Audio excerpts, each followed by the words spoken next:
Hola, què tal? Soc en Dani i això és Fent el suec. En el capítol d'avui et parlaré de formes de parella que et pots trobar aquí a Suècia i que fa uns dies va sortir un article publicat a un diari a Catalunya on parlaven d'una d'aquestes modalitats. Així que, comencem! Prepara't que aquí comença el podcast d'en Dani. Fa uns dies va sortir publicat a un diari que es publica a Catalunya una modalitat de parella que consisteix en que les dues persones viuen a cadascú al seu apartament.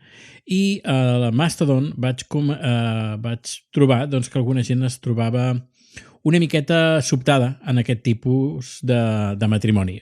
Un tipus de matrimoni bastant usual aquí a Suècia. Però parlem en general de les parelles o tipus de parelles que es poden trobar aquí a Suècia, que reflecteixen la societat sueca que és, en formes més flexibles de convivència en comparació amb les que podem trobar per norma general, encara que també s'ha de dir que cada parella és un món, però en comparació amb el que es pot trobar a Catalunya. Tenim tres modalitats principals. La primera és el matrimoni, anomenat Ekteskap, que és el matrimoni de tota la vida, que és la forma més formal d'unió, que s'ha de dir que en els últims anys ha disminuït notablement. Des del maig del 2009, el matrimoni és neutral en termes de gènere i permet que persones del mateix sexe es casin en igualtat de condicions. L'edat mínima per contreure matrimoni és de 18 anys i està prohibit tant el matrimoni infantil com la poligàmia. Les dades recents mostren que la tendència és a la baixa. Entre gener i octubre de 2024 es van registrar 39.340 matrimonis al país, un 16% menys respecte a la mitjana abans de la pandèmia. La taxa de matrimoni és només del 3,8%, situant a Suècia al lloc 68 dels 100 països en nombre de matrimonis registrats. És a dir, aquí la gent es casa ben poc. Després, la segona forma de parella se li diu sambo, que seria com una espècie de cohabitació, que prové de la paraula samanbonde, que seria viure junts, i representa la modalitat de parella més comuna a Suècia. Es defineix com dues persones que viuen juntes de manera permanent en una relació de parella, compartint una llar comuna. Aproximadament el 40% de totes les parelles que conviuen al país són sambos. Quines particularitats tenen? Doncs que està regulat per la llei de parelles de fet. Els sambos no hereten automàticament un de l'altre, però si no hi ha testament. La propietat compartida, el samboendom, inclou únicament l'habitatge comú i els béns adquirits per l'ús conjunt. Després, els béns personals com comptes bancaris, vehicles i segones residències queden fora de la divisió. Una relació sambo comença simplement quan la parella es trasllada a viure junta, tot i que poden caldre 2-3 mesos perquè tingui efectes legals. Després tenim aquesta forma de relació que comentava aquest diari, que es diu serbo. La modalitat serbo és una contracció de iserboende, viure separats, que descriu una relació estable entre dues persones, però que mantenen residències separades, que ha guanyat bastanta popularitat i fins i tot interès acadèmic. Quines característiques té el serbo? Doncs no té cap regulació legal específica, és freqüent entre persones majors de 70 anys o amb malalties de llarga durada, pot ser una elecció personal com una situació imposada per les circumstàncies. Les dones i la gent gran són més propenses a escollir aquesta modalitat de preferència per preferència pròpia. I la diferència que hi ha és que, la parella, les dues persones, viuen en dos apartaments separats. Un altre dels motius per al que la gent decideix aquesta modalitat és per al tema de la vivenda.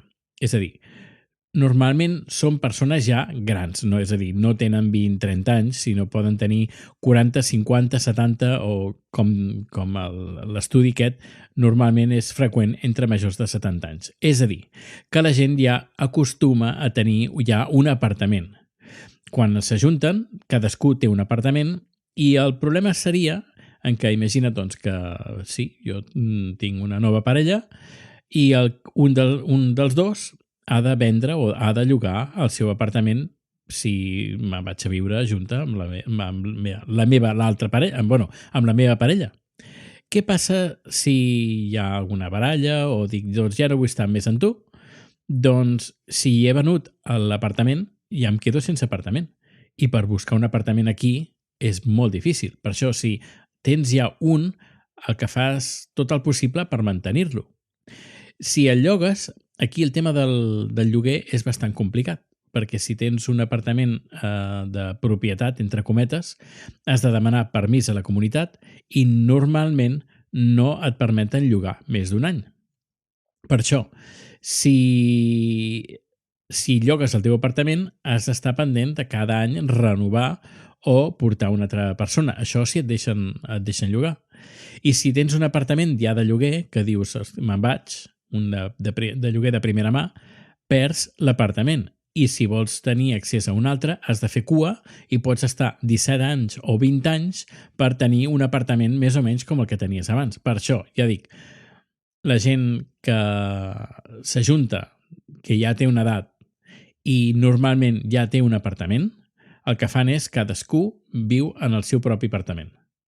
I es reuneixen quan poden, per exemple, aquesta setmana a casa teva, la propera setmana a casa meva, o anem a dinar, anem a sopar, cadascú juntets, i després a l'hora d'anar a dormir cadascú a casa seva. Normalment hi ha gent, aquesta gent no té nens petits, lògicament.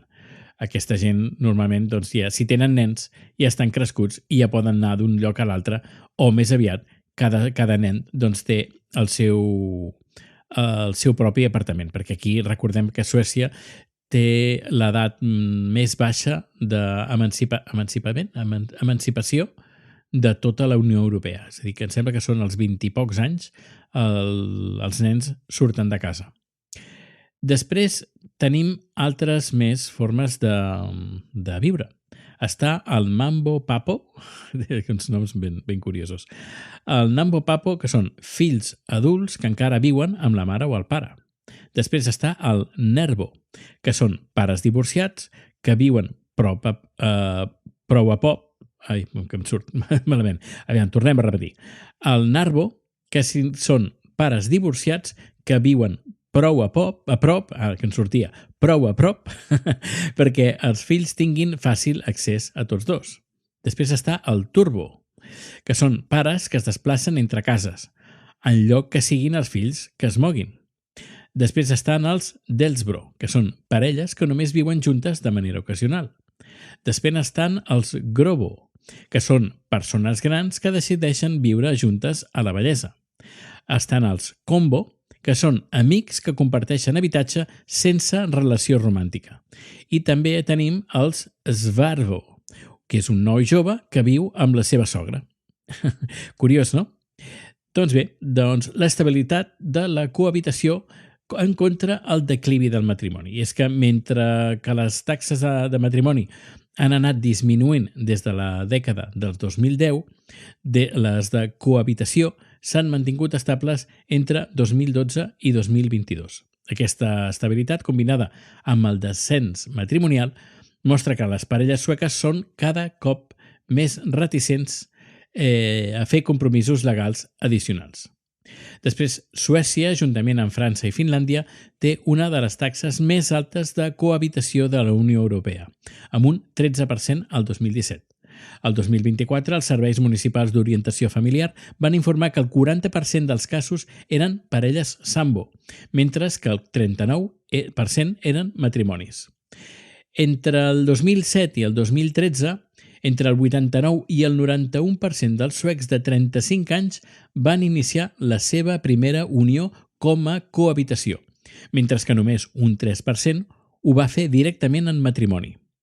L'edat mitjana per a la primera unió és de 23-24 anys, mentre que el primer matrimoni és de 35-37 anys, cosa que mostra que gairebé sempre hi ha un període llarg de convivència abans de casar-se. Quines implicacions legals i socials tenim? Doncs el matrimoni ofereix tots els drets i obligacions legals, inclosa l'herència automàtica.